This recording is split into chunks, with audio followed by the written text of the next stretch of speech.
నమస్తే, welcome to BRK health. నేను దేవిక. ఇప్పుడు మనతో పాటు అయితే ఉన్నారు డాక్టర్ స్పందన కనపర్తి గారు అయితే ఉన్నారు. మేడం గారిని అడిగి మనకున్న డౌట్స్ అయితే క్లియర్ చేసుకుందాం. నమస్తే మ్యామ్. మ్యామ్, ఈ మధ్య కాలంలో చాలా మటుకు ఫేస్ చేస్తున్నారు ఏంటి అంటే ఫ్యాటీ లివర్ అని చెప్పేసి ఫ్యాటీ లివర్ సమస్యలతో చాలా బాధపడుతున్నారు. సో అసలు ఫ్యాటీ లివర్ అంటే ఏంటి మ్యామ్ అది? సో ఇప్పుడు అదే మీరు అన్నట్టుగా ఎవరు చూసినా అల్ట్రాసౌండ్ చేయించుకుంటే గ్రేడ్ 1 ఫ్యాటీ లివర్ అన్నట్లా కనిపిస్తుంది. సో ఫ్యాటీ లివర్ అంటే బేసిక్ గా ఏంటంటే ఫ్యాట్ లో లివర్ లో ఫ్యాట్ అనేది డిపాజిట్ అవుతా ఉంటుంది. ఇది కామన్ గా ఏంటంటే ఆల్కహాలిక్స్ లో కనిపిస్తుంది. సో ఆల్కహాలిక్స్ లో ఈ లివర్ సెల్స్ అనేది డ్యామేజ్ అయ్యి తర్వాత అందులో ఫ్యాట్ డిపాజిషన్ అయ్యి ఇది అవుతుంది అనమాట. సో అది నాన్ ఆల్కహాలిక్స్ లో కూడా ఎక్కువగా కనిపిస్తుంది. ఇప్పుడు అది కారణం ఏంటి అంటే మెటబాలిక్ సిండ్రోమ్ అని ఉంటుంది.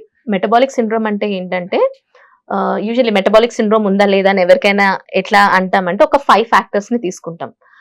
వాళ్ళకి ఓవర్ వెయిట్ ఆర్ ఒబేసిటీ ఉన్నా, ఫాస్టింగ్ షుగర్ అనేది ఎక్కువ ఉన్నా, అంటే insulin resistance fasting sugar more than 100 ఉన్నా, అండ్ డిస్లిపిడమియాస్ కొలెస్ట్రాల్ ట్రైగ్లిజరైడ్స్ ఎక్కువ ఉన్నా మోర్ దాన్ 150, అండ్ ఇది ఏమంటారు గుడ్ కొలెస్ట్రాల్ అనేది లో ఉన్నా, అండ్ హైపర్ టెన్షన్. సో ఈ 5 ఇప్పుడు నేనైతే చెప్పిన వాటిలో కనీసం 3 ఉంటే మెటబాలిక్ సిండ్రోమ్ అంటాం. మెటబాలిక్ సిండ్రోమ్ తో ఉంటే ప్రాబ్లం ఏంటంటే ఇట్లాంటివన్నీ ఉండడం వల్ల వీళ్ళకి ఫ్యూచర్ లో హార్ట్ ప్రాబ్లమ్స్ కానీ స్ట్రోక్స్ కానీ ఇట్లాంటివి వచ్చే రిస్క్ అనేది ఉంటుంది. సో చాలా ఫ్రీక్వెంట్ గా ఒక ఎవ్రీ 10 మెంబర్స్ లో కనీసం 3 to 4 మెంబర్స్ కి మెటబాలిక్ సిండ్రోమ్ కనిపిస్తుంది ఇప్పుడు. సో ఎందుకు వస్తుంది అంటే ఈ ఓవర్ వెయిట్ ఉండి వీటి వల్ల ఏమవుతుందంటే ఇన్సులిన్ రెసిస్టెన్స్ అనేది వస్తుంది వాళ్ళకి. ఈ ఎడిపోస్ టిష్యూ ఫ్యాట్ టిష్యూ ఏదైతే ఉందో అందులోంచి రిలీజ్ అయ్యే హార్మోన్స్ ఇన్సులిన్ రెసిస్టెన్స్ ని ట్రిగర్ చేస్తున్నాయి. దానివల్ల ఏంటంటే వాళ్ళకి ఇన్సులిన్ రెసిస్టెన్స్ రావడం కానీ దాంతో పాటు కొలెస్ట్రాల్ లెవెల్స్ పెరగడము ఇవన్నీ ఏంటంటే హై కొలెస్ట్రాల్ ఉంటే ఏమవుతుంది అది వెళ్ళి ఫ్యాట్ లో లివర్ లో ఫ్యాట్ లాగా పేరుకుంటుంది అనమాట. సో ఫ్యాటీ లివర్ అనే ప్రాబ్లం అనేది వస్తుంది. సో ఫ్యాటీ లివర్ ఉందా లేదా అనేది ఎవరెవరు స్క్రీన్ చేసుకోవాలి. మరి ఇప్పుడు అందరికి గ్రేడ్ 1 కనిపిస్తుంది. సో అందరికి గ్రేడ్ 1 ఉన్నంత మాత్రాన లేదా గ్రేడ్ 2 ఉంటే ఉన్నంత మాత్రాన తక్కువ ప్రాబ్లం ఉందని ఎక్కువ ప్రాబ్లం ఉందని కాదు. సో ఏంటంటే లివర్ లో ఫ్యాట్ డిపాజిట్ అయిన తర్వాత అది డ్యామేజ్ అవుతుంది. సో ఫస్ట్ దాన్ని స్టీటోసిస్ అంటాం. స్టేజెస్ ఉంటాయి ఈ ఫ్యాటీ లివర్ లో కూడా. ఏది నేను మాట్లాడేది non alcoholic fatty liver, fatty liver లో కూడా ఇవే మార్పులు ఉండేది. సో ఇనిషియల్ గా ఏంటంటే స్టీటోసిస్ అంటే ఓన్లీ ఫ్యాట్ ఒక్కటే డిపాజిట్ అవుతుంది స్టార్టింగ్. తర్వాత ఏమవుతుంది ఈ ఫ్యాట్ డిపాజిషన్ వల్ల సెల్ వాపు వచ్చి ఇన్ఫ్లమేషన్ అంటారు, వాతం లాగా అవుతుంది అనమాట. దాన్ని స్టియటో హెపటైటిస్ లివర్ సెల్ అనేది డ్యామేజ్ స్టార్ట్ అవుతుంది. తర్వాత సిర్రోసిస్ అంటే ఇక్కడ లివర్ కంప్లీట్ గా డ్యామేజ్ అయిపోతుంది, లివర్ ఫెయిల్యూర్. ఈవెన్ ఈ Nash non alcoholic steato hepatitis అంటాం. సో వీళ్ళు లివర్ సిరోసిస్ లివర్ క్యాన్సర్స్ కి కూడా వెళ్లే రిస్క్ అనేది ఉంటుంది. అందరికీ అవుదని కాదు కానీ లివర్ ఫెయిల్యూర్ ఉన్న పేషెంట్స్ కి అది లివర్ క్యాన్సర్ లాగా కూడా డెవలప్ అవ్వచ్చు అనమాట. సో ఇప్పుడే మనం ముందు జాగ్రత్తగానే అది మనం స్టార్టింగ్ స్టేజ్ లోనే ఆ ఫ్యాటీ లివర్ ని పిక్ చేసుకొని ట్రీట్ చేసి కంట్రోల్ చేస్తే లివర్ ఫెయిల్యూర్ రాకుండా మనం ఆపచ్చు.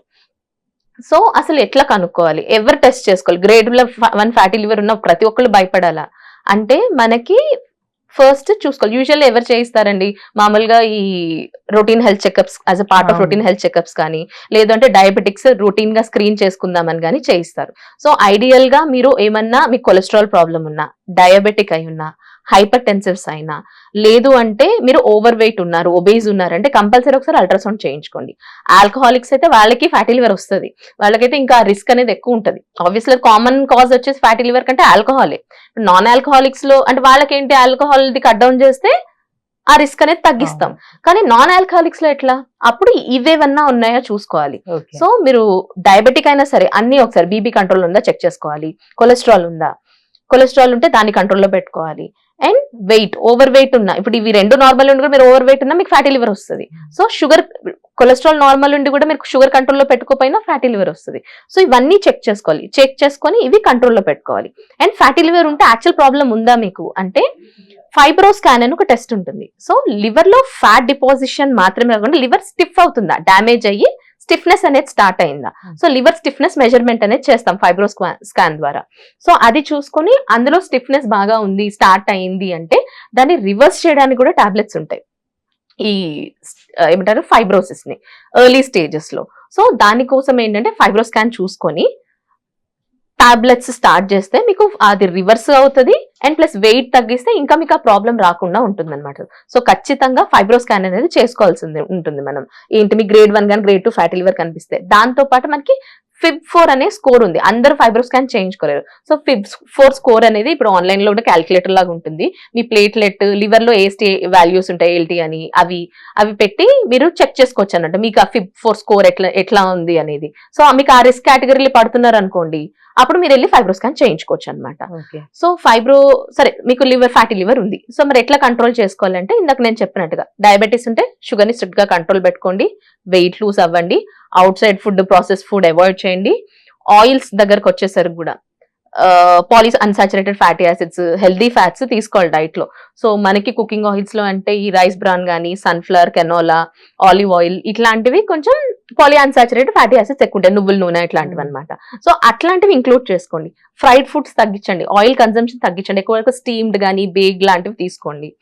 అండ్ ఫ్యాట్ లో కూడా హెల్దీ ఫ్యాట్స్ తీసుకోవాలి, మీట్ అయితే లీన్ మీట్ తీసుకోవాలి, అట్లా చేయండి. షుగర్ కంట్రోల్ కి కార్బోహైడ్రేట్స్ అవి తగ్గించుకొని హోల్ గ్రెయిన్స్, ఓట్స్, నట్స్ అట్లాంటివి తీసుకోవాలన్నమాట. పల్సెస్, గ్రెయిన్స్ అట్లాంటివి తీసుకోవాలి. అండ్ వాటర్ మంచిగా తీసుకోవాలి, లైక్ డిహైడ్రేట్ కాకుండా అవన్నీ చూసుకోవాలన్నమాట. సో ఇవన్నీ కంట్రోల్లో పెట్టి మీకేమన్నా ఫైబ్రోసిస్ స్టార్ట్ అయినట్టు ఉంటే కొత్త టాబ్లెట్స్ వచ్చాయి ఈ ఫ్యాటీ లివర్ కి. మన ఇండియాలో అవైలబుల్ అంటే ఇప్పుడు ఒకటి సారోగ్లిటజార్ అనే టాబ్లెట్ ఉంటుందండి. అది కొంచెం మనకి ఫ్యాటీ లివర్ ని రివర్స్ చేయడానికి హెల్ప్ చేస్తుంది. దాంతో పాటు థైజోల్డిన్ డయోన్స్ అని ఒక డయాబెటిక్ మెడికేషన్ గ్రూప్ ఉంటుంది, అది కూడా కొంచెం డయాబెటిక్ ఈ ఫ్యాటీ లివర్ లో కొంచెం రోల్ ఉంటుంది. సో అట్లాంటివి ట్రై చేయొచ్చు అనమాట. చాలా మంది ప్లాంట్ మెడికేషన్స్ అను ఇంకే ఆయుర్వేదిక్ అని they're going for that, but అవి మీకు ఫ్యాటీ లివర్ రివర్స్ చేయడానికి అయితే హెల్ప్ కాదు. మెయిన్ లైఫ్ స్టైల్ చేంజెస్ చేసుకోవాలి, అవి చేసుకుంటే ఇది ఎక్కువ కాకుండా ఉంటుంది. మనం రివర్స్ కూడా చేయొచ్చు ఎర్లీ స్టేజెస్ లో ఉంటే విత్ ప్రాపర్ మెడికేషన్. రెస్మెట్రోమ్ అనేది ఒకటి ఉంది, ఇంకొకటి అది రివర్స్ చేయడానికి, అదైతే FDA అప్రూవ్డ్, కాకపోతే మన ఇండియాలో ప్రస్తుతం అది అవైలబుల్ లేదు ఈ ఫ్యాటీ లివర్ ని లైక్ రివర్స్ చేయడానికి ట్రీట్మెంట్ కి. మన ఇండియాలో ఉన్నది సారోగ్లిటజార్ అనే టాబ్లెట్. అదేంటంటే ఈ ఫైబ్రోస్కాన్ చూసుకొని మీరు ఎలిజిబుల్ అయితే అప్పుడు ఆ మెడికేషన్ అనేది స్టార్ట్ చేస్తాం అనమాట. ఓకే, ఇది ఏజ్ లో వచ్చే ఛాన్స్ ఉన్నది మ్యామ్? ఇప్పుడు ఏంటంటే ఎర్లీ 20s లో కూడా మనకి ఇవన్నీ కనిపిస్తున్నాయి. సో మనం 20+ ఉన్నారంటే ఒకసారి స్క్రీన్ చేసుకుంటేనే బెటర్ మీరు. అండ్ ముఖ్యంగా ఇందాక నేను చెప్పాను కదా, ఓవర్ వెయిట్ ఉన్నా, family history of heart patients కానీ, డయాబెటీస్ ఉన్నా, మీరు డయాబెటిక్ అయినా, బీపీ ఉన్నా, వెయిట్ అసలు తగ్గట్లే మీరు, అట్లాంటి వాళ్ళందరూ ఒక్కసారైనా మీరు అల్ట్రాసౌండ్ చేయించుకోండి. గ్రేడ్ 1 ఫ్యాటీ లివర్ ఉంది అనుకోండి, చూసుకోండి కొలెస్ట్రాల్ ఎట్లా ఉంది, FIB-4 స్కోర్ అని ఉంటుంది. ఆన్లైన్ కూడా మీరు ఆ క్యాలిక్యులేటర్ వాల్యూస్ వేస్తే మీ liver function test, CBP test అవి చేయించుకోండి. ప్లేట్లెట్ కౌంట్, ఆ లివర్ వాల్యూస్ వేస్తే మీకు తెలుస్తుంది. అది కానీ FIB-4 స్కోర్ బట్టి మీకు అవసరం అయితే ఫైబ్రోస్కాన్ చేయించుకోండి. లేదు అంటే ఆ రిస్క్ లో మీరు లేరు ఆ కేటగిరీలో, బట్ ఇవన్నీ ఎక్కువ ఉన్నట్టు ఇవి కంట్రోల్లో పెట్టుకుంటే అది ప్రోగ్రెస్ కాకుండా ఉంటుంది ఫ్యాటీ లివర్ అనేది.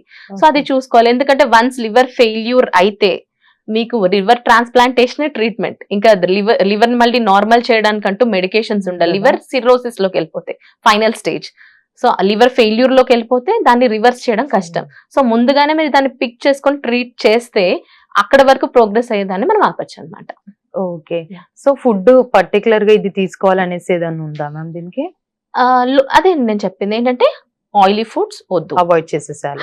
హై కార్బోహైడ్రేట్ డైట్ వద్దు, ప్రోటీన్స్ తీసుకో. చాలా మంది లివర్ డ్యామేజ్ అయితే నాన్ వెజ్ తినకూడదు, ప్రోటీన్ తినకూడదు అనుకుంటారు. That's a myth. ఏం కాదు, మీరు నాన్ వెజ్ తినచ్చు.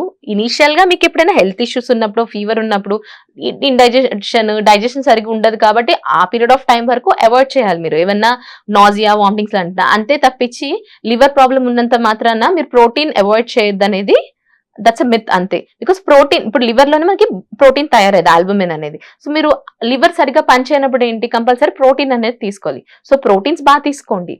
మీరు carbohydrates, sugar, processed foods, oil ఇట్లాంటివన్నీ తగ్గించి ఫ్రెష్ ఫ్రూట్స్ అట్లాంటివి బాగా తీసుకోవాలంటే వెజిటేబుల్స్ కంపల్సరీ ఒక ఫ్రూట్ డైట్ లో ఇంక్లూడ్ చేసుకోండి. ఈ డైరీ ప్రొడక్ట్స్ తీసుకున్న ఫ్యాట్ ఫ్రీ మిల్క్, కర్డ్ అట్లాంటివి తీసుకోవాలన్నమాట. చీజ్ లాంటివి, ప్రాసెస్డ్ ఫుడ్స్ అవి అవాయిడ్ చేస్తే బెటర్. రైట్, చాలా చక్కగా చెప్పారు మ్యామ్, థ్యాంక్ యూ.